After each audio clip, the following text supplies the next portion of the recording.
नमस्कार, मी प्रियांका दागणे. आपल्या मराठी जॉब चॅनलवरती तुमचं सर्वांचं स्वागत आहे. सरकारी परमनंट भरती निघालेली आहे. बॉर्डर सिक्युरिटी फोर्स म्हणजे सीमा सुरक्षा बल यांच्याकडून अपडेट आलेली आहे. एकूण 162 म्हणजे 162 जागांसाठी इथे भरती निघालेली आहे. आपण संपूर्ण माहिती बघणार आहोत.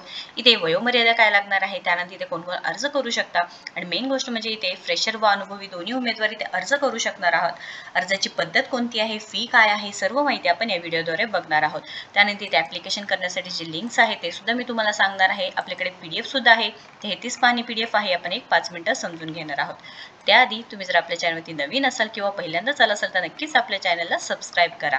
कारण आपण दररोज वेगवेगळ्या जॉब अपडेट्सवरती इथे अपडेट्स असतात. बँक रिलेटेड जॉब्स असू द्या, वर्क फ्रॉम होम जॉब्स असू द्या, पार्ट टाइम जॉब्स असू द्या, गव्हर्नमेंट रिलेटेड जॉब्स असू द्या, असे दररोज वेगवेगळे अपडेट्स असतात. सो नक्कीच आपल्या चॅनलला सबस्क्राईब करा. चला त्याची जी सविस्तर माहिती आहे बघून घेऊया.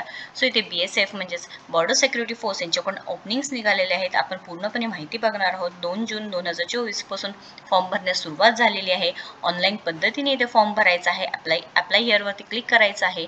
आता PDF मध्ये पूर्ण माहिती दिलेली आहे. इथे एज्युकेशनल क्रायटेरिया काय आहे, त्यानंतर सॅलरी किती भेटणार आहे, जागा कोणत्या कोणत्या आहे ते बघून घेऊयात. सो इथे PDF आहे. Government of India, minister of home affairs सांगितलेलं आहे. इथे online applications are invited from eligible आणि इंटरेस्टेड मेल इंडियन सिटिझन्स सांगितलेलं आहे. म्हणजे इथे मेल इंडियन सिटिझन्स इथे ॲप्लिकेशन करू शकणार आहात इन बॉर्डर सिक्युरिटी फोर्ससाठी. आता वॅकन्सीज काय काय आहेत, पोस्ट आहेत SI master, SI engine driver, SC master, SC engine driver, SC workshop constable crew आहेत. त्यानंतर इथे वॅकन्सीज सांगितलेलं आहे. टोटल किती जागा आहेत ते सांगितलेलं आहे. इथे टोटल 162 दिलेलं आहेत, म्हणजे 162 जागा आहे. त्यानंतर जे SI मास्टर आहे युवासाठी 63 जागा आहे, EWSला 26 आहे, OBC साठी 38 आहे, SC 16 आणि ST साठी 19 जागा आहेत. त्यानंतर इथे सॅलरी किती भेटणार आहे बघा. SI मास्टर आणि SI इंजिन ड्रायव्हरसाठी 35,400 पासून सुरुवात आहे सॅलरी आणि 1,12,400 पर्यंत सॅलरी भेटणार आहे.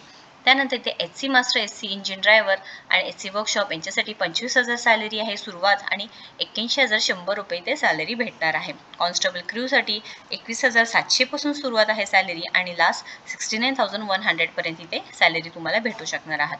आता इथे पूर्ण माहिती दिलेलं आहे. ट्रेड वाईज डिस्ट्रीब्युशन कसं केलेलं आहे सांगितलेलं आहे. SC as a workshop mechanic, diesel, petrol इंजिनसाठी आहे ते किती जागा आहेत. त्यानंतर हे जे पदं दिलेले आहे तुम्ही चेक करू शकता. प्लंबरसाठी 2 जागा आहेत. त्यानंतर कार्पेंटरसाठी 3 जागा आहेत. टेक्निशियनसाठी आहे, इलेक्ट्रॉनिक्ससाठी आहे, हे असे वेगवेगळे पदं आहेत. त्यानंतर तिथे सांगितलेलं आहे ऑनलाईन मोड ओनलीमध्ये त्या ॲप्लिकेशन्स ऑनलाईन पद्धतीनेच इथे अर्ज स्वीकारले जाणार आहे. आता इथे जे वॅकन्सीज आहेत मे बी इन्क्रीज म्हणजे वाढू शकतात किंवा डिक्रीज सुद्धा होऊ शकतात, हे सुद्धा सांगितलेलं आहे. त्यानंतर इथे लास्ट डेट सांगितलेलं आहे 30 दिवस आहेत, म्हणजे तुम्हाला लास्ट डेट असणार आहे 1 जुलै 2024 पर्यंत हे लास्ट डेट असणार आहे. त्यानंतर इथे डिस्क्वालिफिकेशन नो पर्सन सांगितलेलं आहे. एज्युकेशन क्रायटेरिया म्हटलं तर 10वी + 10+2 म्हणजे ते 12वी झालेला पाहिजे आहे. Second class master certificate issued by central or state inland water transport पाहिजे आहे. इंजिन ड्रायव्हरला सुद्धा 12वी पास पाहिजे आहे. First class engine driver certificate तुमच्याकडे लागणार आहे. त्यानंतर SC मास्टरसाठी matriculation from a recognised board लागणार आहे. इंजिन ड्रायव्हरसाठी सुद्धा 10वी पास पाहिजे आहे. Second class engine driver certificate लागणार आहे. असं तुम्ही एकदा चेक करायचं आहे. एज्युकेशन क्रायटेरिया तुम्ही कोणत्या ह्याच्यात बसताय हे सुद्धा एकदा बघून घ्यायचं आहे. त्यानंतर इथे name of post age limit सांगितलेलं आहे.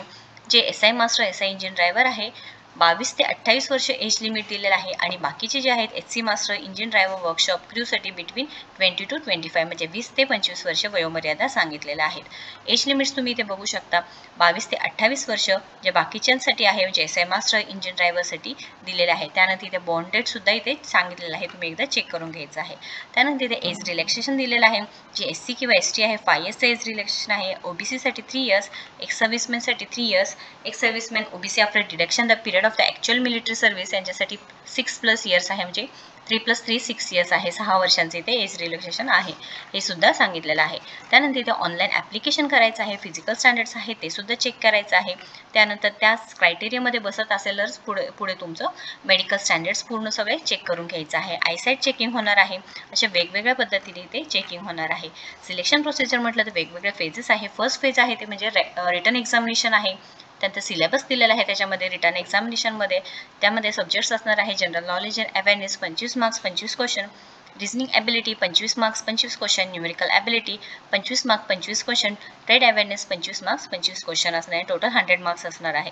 Syllabus for HC master engine driver workshop and क्रूसाठी ते टोटल 100 मार्क्स सांगितलेलं आहे. त्यानंतर जे सब्जेक्ट वाईज दिलेलं आहे तुम्ही बघू शकता. GK and awareness, reasoning ability, numerical ability 35 marks total असणार आहे अँड न्यूमेरिक ॲबिलिटीला 30 मार्क्स असणार आहे. त्यानंतर इथे बाकीचे सुद्धा सांगितलेलं आहे की कोणते रिटर्न एक्झाम होणार आहे. त्यानंतर ऑनलाईन एक्झाम होणार आहे. सेकंड फेज असणार आहे candidates qualified from the first phase, ते असणार आहे रिटर्न एक्झामिनेशन. आणि सेकंड फेजला तुम्ही फिजिकल स्टँडर्ड टेस्ट होणार आहे. त्याच्यानंतर इथे फिजिकल इफिशियन्सी टेस्ट होणार आहे. हे पूर्ण टेस्ट झाल्यानंतर डॉक्युमेंटेशन, त्यानंतर ट्रेड टेस्टसुद्धा होणार आहे. मेडिकल एक्झामिनेशनसुद्धा होणार आहे. तुम्ही जे या क्रायटेरियामध्ये बसत असाल तर नक्कीच फॉर्म फिल करायचा आहे. तुमचं 10वी + 12वी पास असेल म्हणजे 10+2 झाला असेल तर तुम्ही नक्कीच इथे ॲप्लिकेशन करू शकता. लक्षात घ्या अक्रॉस इंडिया नोकरीचं ठिकाण असणार आहे, म्हणजे संपूर्ण भारतात तुम्हाला संधी आहे. त्यानंतर इथे रेग्युलर बेसिस परमनंट जॉब आहे. Written exam, physical standard test, physical efficiency टेस्टद्वारे तुमचं सिलेक्शन होणार आहे. केंद्र सरकारी जॉब आहे आणि ते जनरल एलिजिबिलिटीसुद्धा सांगितलेली आहे आणि अर्ज पद्धती ऑनलाईन पद्धतीने होणार आहे. आणि ते अर्जाची फी 247 रुपीज असणार आहे. Candidates fees and mode of the payment सांगितलेलं आहे. त्यानंतर 200 rupees and candidates apply for SC 100 rupees असणार आहे.